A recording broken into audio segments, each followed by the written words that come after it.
Fala, meus queridos, tudo bem com vocês? Como passar esse final de semana? Final de semana da 19ª rodada do Campeonato Brasileiro, a também conhecida última rodada do primeiro turno dessa competição maravilhosa. Estamos caminhando aí agora para a contagem regressiva, né? Faltando aí 19 rodadas para acabar o campeonato. Muita coisa já vai se encaminhando, né? Eu acredito que as zonas, como eu falo, de disputa por título, Libertadores e rebaixamento vão se definindo. Acho muito difícil ter alguma mudança muito séria, né? Sei lá, o Sport sair dessa zona e ir para uma zona de Libertadores. É impossível praticamente. Mas enfim, meus queridos, vamos conversar que nessa rodada, por exemplo, temos a primeira vitória do Sport nesse Campeonato Brasileiro. Se inscreve no canal dessa força, sou Gabriel Todaro, sempre trago análise aqui dos principais clubes do futebol brasileiro, sempre os 20 clubes da Série A. Bom, a 19ª rodada, a última rodada do primeiro turno, começou com o Flamengo vencendo a sensação Mirassol no Maracanã. O jogo foi o seguinte: o Flamengo tem mais poder ofensivo, tem mais qualidade, tem mais peças, tem mais elenco do que o Mirassol, isso sem dúvida, mas a gente também tem que acreditar o Mirassol aqui como uma das principais equipes desse Campeonato Brasileiro. Não falo de relevância para o futebol nacional como um todo, de história, mas nessa temporada está sendo destaque. Está com 28 pontos, né, praticamente assegurada a permanência na Série A para o próximo ano. É só manter o que já fez bem feito nesse primeiro turno. E no jogo no Maracanã, o time foi muito bem, né? Apesar de ter perdido por 2-1, o Mirassol teve chances tanto no começo do jogo para sair na frente, quanto no segundo tempo para empatar a partida. E eu acho que se sai com um empate contra o Flamengo no Maracanã, cara, é partida para entrar no museu do clube de destaque dessa incrível temporada que o Mirassol está fazendo nesse Campeonato Brasileiro.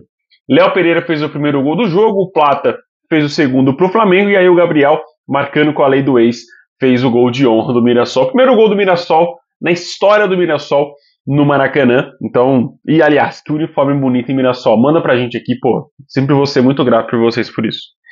No sábado também tivemos a vitória do São Paulo por 2-0 em cima do Vitória.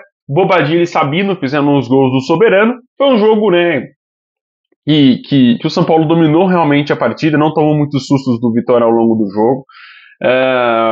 E vale destacar também a grande partida que o Bobadilha fez. Eu gostei muito de como ele apareceu no primeiro tempo, tendo duas grandes chances na sequência, né? Uma ele não aproveitou, a outra ele fez o gol.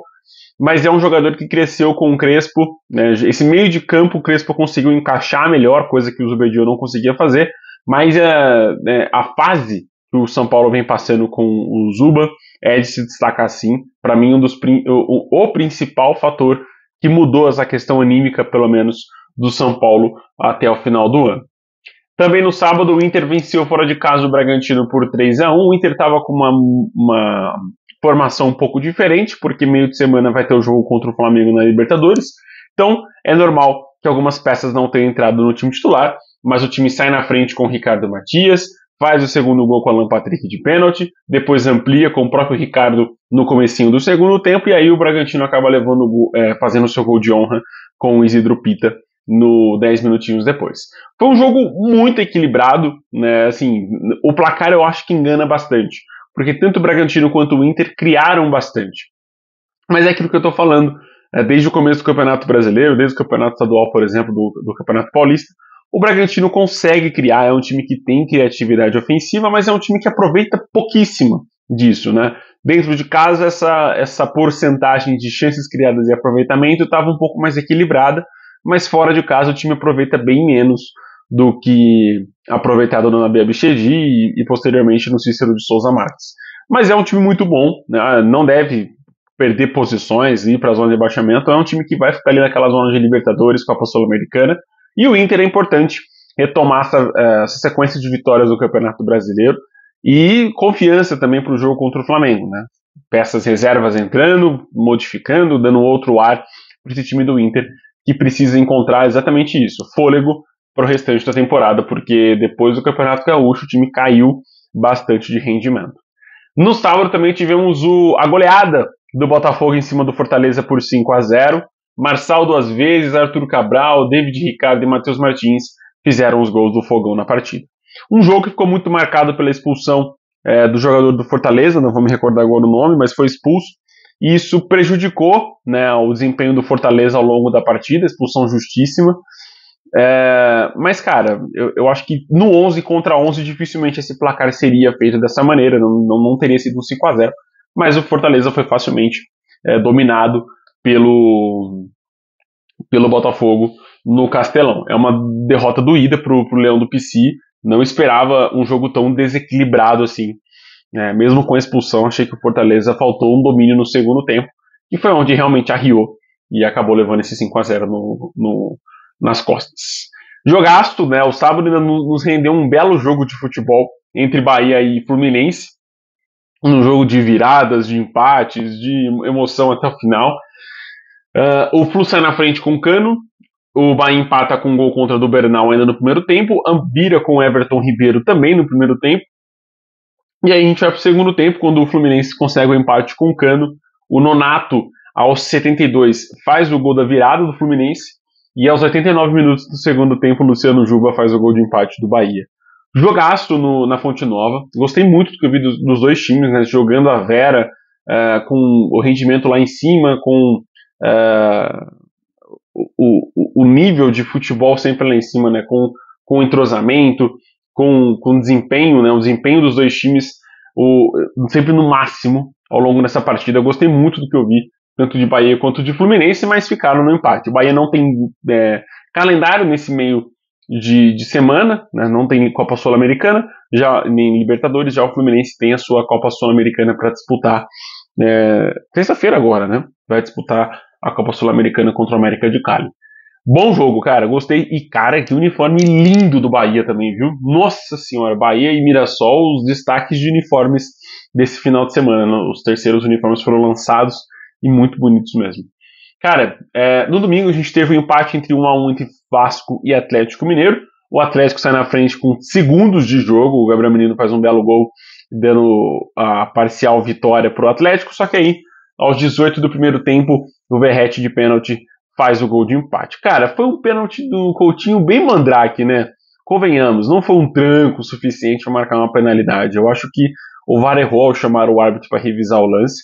Não é um erro capital, não é um erro grave, não é um erro que definiria... sabe aqueles erros que a gente fala que o VAR tem que chamar? Então, não era esse tipo de lance. Achei que errou. Mas dizer que errou na marcação, talvez não, né? Eu acho que depois que você vai pro árbitro é normal você ter essa mudança de opinião, mas errou, né? De chamar para verificar, não era um lance para isso. O Verratti não teve nada a ver com a história, bateu muito bem. E aí o segundo tempo, o jogo, né, se arrastou muito. Eu achei que iria ser como foi Fluminense e Bahia, mas o jogo se arrastou bastante, teve bastante dificuldade dos dois times para criar. O Vasco foi mais dominante no final do primeiro tempo, né, depois do gol de empate. E no segundo tempo as coisas ficaram um pouco mais equilibradas, mas ao mesmo tempo bem mais mornas do que no primeiro tempo. O Vasco teve um pouco de chance, o Atlético também, mas nenhuma grande chance, a não ser o gol perdido pelo Biel debaixo da trave. Esse foi bizarro. Mas de jogo mesmo, assim, foi bem abaixo do que estava esperando e abaixo também do que estava apontando com o gol logo no comecinho do Gabriel Menino. Mas desapontante, eu diria, esse empate. Quem não empatou, mas levou um sustinho foi o Palmeiras no Allianz Parque, que conseguiu virar em cima do Ceará por 2-1. O primeiro tempo, cara, foi um jogo desastroso de acompanhar. O Palmeiras não chutou no gol, né, não teve nenhuma finalização certa. E o Ceará também não levou nenhum susto ao gol do Palmeiras. Então, tudo encaminhava para mais um empate. Só que aí o Ceará acertou um chutaço numa falha defensiva do Piquerez, que não conseguiu cortar o lance, a bola sobe pro Lourenço, que ele acerta um chutaço no ângulo do Everton, sem chance do goleirão palmeirense pegar. E aí, no segundo, 16 minutos depois, o Flaco Lopes num pênalti muito bem marcado, na minha opinião. Não acho que o pênalti tenha sido mal marcado, tá? Porque eu acho que realmente o braço está um pouco ampliado e a bola toca efetivamente diretamente na mão do jogador, mudando completamente de curso. Enfim, bem marcado. O Flaco Lopes também cobra muito bem, fez o gol de empate. E aí, 2 minutinhos depois, o Vitor Roque consegue fazer o primeiro gol dele no Allianz Parque e o primeiro gol dele depois da volta, né? Primeiro gol dele no Allianz Parque e o primeiro gol, digamos assim, da vantagem palmeirense por 2-1. Bom jogo, não tem nada a ver, né? Mas enfim, primeiro gol dele no Allianz Parque. Mas foi bom o jogo do Vitor Roque, gostei. Para mim, os dois, tanto o Flaco Lopes, que entrou no segundo tempo, contra o Vitor Roque, foram os melhores do Palmeiras na partida, em mais uma partida abaixo do time de Abel Ferreira, que pode render muito mais. A gente sabe que Flamengo e Palmeiras podem estar rendendo muito mais do que está acontecendo. O Flamengo, por exemplo, é um time que sofre muito no segundo tempo, e o Palmeiras é um time que sofre muito no primeiro tempo, né? Talvez seja ali o Flamengo num cansaço que vem na etapa final, e o Palmeiras uma demora para entrar no jogo, para entrar na concentração, ou espera que o adversário canse para conseguir fazer os seus gols no segundo tempo, não sei. Mas é um time que tem muita dificuldade, principalmente no sistema de criação. Acho que a alternativa seria jogar com esses dois atacantes, né, Flaco Lopes e Vitor Roque na frente, e esquecer os pontas, porque os pontas do Palmeiras realmente criam muito pouco. Tanto que quando sai o Facundo Torres e entra o próprio Flaco, o sistema de jogo muda e o Palmeiras passa a criar muito mais do que criou no primeiro tempo. Mas, enfim, uma boa vitória do Palmeiras para retomar a confiança, retomar ares agradáveis para a disputa da Libertadores no meio de semana.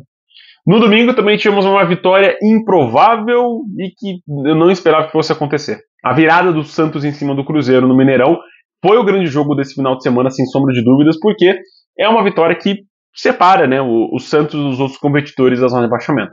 Óbvio que a gente fala projetando que o Santos vá pontuar o máximo possível na Vila Belmiro, que ainda vá ganhar de algum outro time nesse retorno do Campeonato Brasileiro que está na zona de rebaixamento, mas é uma vitória para dar um ânimo a mais, para dar uma confiança a mais também para o seu torcedor e mostrar que os jogadores têm qualidade e que podem render muito ao longo de toda a temporada, né, até o final da temporada, por exemplo. O Cruzeiro sai na frente com o Fabrício e o Bruno no primeiro tempo esse em que o Cruzeiro dominou muito mais o Santos do que o contrário, apesar do Santos ter tido algumas oportunidades com o Neymar e que desperdiçou também sem goleiro, mas é aquilo que eu falo também do Cruzeiro, né? O Cruzeiro, se ele não faz dois gols relâmpagos, né, um na sequência do outro, ou não consegue fazer um gol no segundo tempo para matar, dificilmente o time sai vencedor da partida, ou acaba entregando um ponto, ou acaba entregando uma virada, como aconteceu contra o Santos e também contra o Ceará no Mineirão. O Santos faz o gol de empate com o Guilherme no comecinho do segundo tempo e depois o Cabaleiro faz o segundo gol no finalzinho aos 89. Bom jogo do Santos no segundo tempo, não gostei do primeiro tempo, onde foi realmente dominado pelo Cruzeiro, mas eu acho que é muito mais mérito do Cruzeiro, que é um time que tem essa característica de dominar no começo dos jogos e administrando ao longo da partida o seu cansaço. Mas é isso, um time que for jogar contra o Cruzeiro tem que ter essa noção de que talvez você conseguir segurar no primeiro tempo é um encaminhamento, digamos assim, de uma possível vitória ou de um ponto conquistado na casa adversária. Para fechar o domingo, o Grêmio perdeu em casa, como eu falei, para o Sport por 1-0, gol do Mateuzinho no comecinho do segundo tempo, e jogo esse que o Sport foi melhor do que o Grêmio.